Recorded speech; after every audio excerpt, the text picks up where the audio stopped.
Et pour commencer, on vous reparle des incidents de dimanche à Tourcoing lors du match de football du 7e tour de la Coupe de France.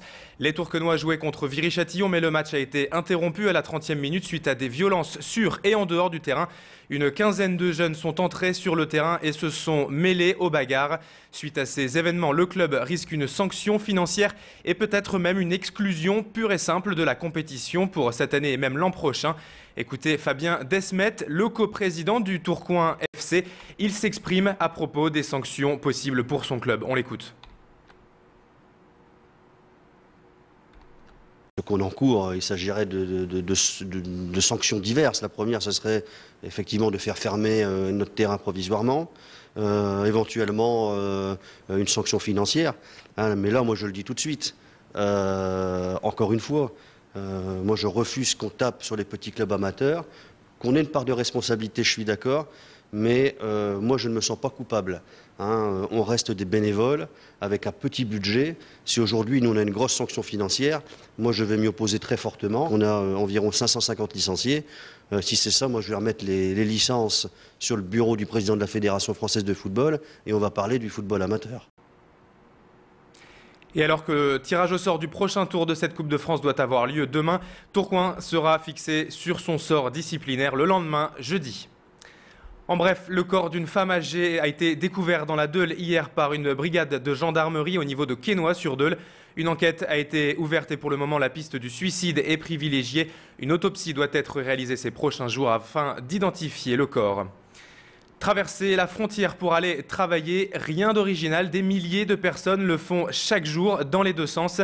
Mais traverser la frontière pour aller à l'école, c'est déjà plus étonnant et concerne de plus en plus de familles françaises. Nous sommes allés à l'école Saint-Exupéry de Moucron pour approcher le phénomène. Ici, sur 431 élèves, 60 viennent de France. Selon les parents, les conditions d'encadrement seraient meilleures qu'en France. Dans cette école, par exemple, les classes ne comptent qu'entre 15 et 20 élèves. Les parents mettent également en avant des méthodes pédagogiques différentes. Écoutez justement ce témoignage recueilli sur place par Aurélien Barège. On s'est rendu compte très rapidement que l'équipe pédagogique était facilement accessible, très proche. Il y avait une méthode qui était différente aussi dans la méthode d'apprentissage de la lecture, il faut le savoir, puisqu'ils ne sont pas en méthode globale, ici ils sont ce qu'on appelle en méthode alpha. Il y a aussi l'apprentissage d'une deuxième langue très rapidement, puisque dès l'équivalent du CEP, ils apprennent le néerlandais. Et puis c'est vrai que ça se passe très bien, quoi. On est enchanté de la mettre ici, de scolariser en Belgique. Noël, c'est déjà dans un mois ou presque et comme chaque année à cette période, le Père Noël prend des allures de rocker à Lille pour faire plaisir aux enfants. Hier soir, c'est en effet ouverte la 16e édition du festival Le Père Noël est-il un rocker? Le concept est toujours aussi efficace. Pour un jouet neuf, vous obtenez votre place de concert et les jouets sont ensuite remis à des enfants défavorisés de la métropole lilloise. Cette année, 19 groupes sont au programme de 6 soirées à thèmes différentes cette semaine. Et l'objectif est ainsi pour les étudiants de l'EDEC qui organisent cet événement de récolter près de 4500 jouets durant cette opération. Écoutez Alizé Guillot, responsable de communication du projet. Un espèce d'avion, c'est un truc qui vole. Tu peux les mettre les... Non, 7. Non, 8, 9. 6, 7, 6, 7. Et alors là, qu'est-ce que tu fais? Explique-nous. En fait, on trie les cadeaux au fur et à mesure qu'ils arrivent pour décider quels enfants on va les donner après. Ça évite qu'on ait à retrier à la sortie pour les emballer, parce qu'après on va les emballer par lot de 3 ou 4, donc comme ça ils sont déjà triés. Et vous l'aurez remarqué de vous-même, la demoiselle qui s'est exprimée à l'instant ne s'appelait pas Alizée, mais bien Bénédicte. Le Père Noël est-il un rocker a donc débuté hier soir et c'est toute la semaine, je vous le rappelle, dans la métropole. Plus d'infos sur www.pernorock.com. L'ARS, l'Agence régionale de santé, relance la campagne de vaccination contre la méningite. D'abord lancée en octobre, la campagne avait pour objectif de vacciner près de 20 000 étudiants sur la métropole, mais seuls 5 000 se sont présentés.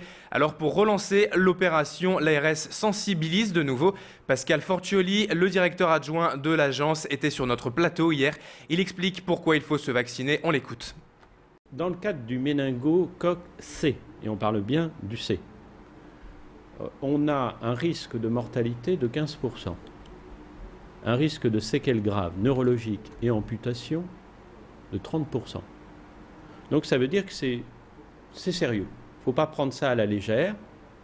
Et il faut bien que les jeunes, qui sont les principaux concernés, c'est les jeunes jusqu'à 24 ans, eh bien, soient pleinement conscients du risque que fait courir cette bactérie, et donc de la réponse à y apporter, qui est une réponse simple, c'est la vaccination. Et cette vaccination peut se faire directement à la Cato de Lille ou alors chez son médecin traitant. Les bars de Lille vont finalement pouvoir rester ouverts jusqu'à 3 h du matin. On vous en parlait récemment sur notre antenne après de multiples plaintes déposées notamment par des riverains des rues Masséna et Solferino.